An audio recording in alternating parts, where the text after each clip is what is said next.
आजिकालिका love relationship रे सब ठीक ठाक चलती जो गोटे झील घरे जानीदेवे तो झील सती सावित्री देखी आसी कह कि आम घरे राजी होना तुमठू भी भल पिला आम घरे डिजर्व कर तुम भल सालेरी पाता पिला डिजर्व कर तेणु तुम तुम बाटे रुह आ मत मो बाटे रहा तो से झील मान पदे कथा कह तुम भल पाऊल तुम कह तुम बापा माँ पचारि भल पाई नाई ना तेज कुआड़े से पिला सहित बुलिया जाऊल तुम बापा माँ पचारि जाइल नाई ना तो ये बाहाना कौन पाई तो मुझे सबू भाई मान गोटे अनुरोध करुँच कि तुम लाइफ रे जदि भी एमतीका झील किए थे ताल पछरे अजथा गोड़े कि टाइम बर्बाद करनी सी तुमको छाड़ा आगु तुम छाड़ी तुमर मंगल हम ना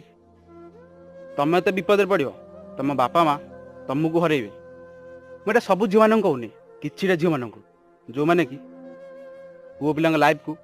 बर्बाद कर दौरान। जय जगन्नाथ।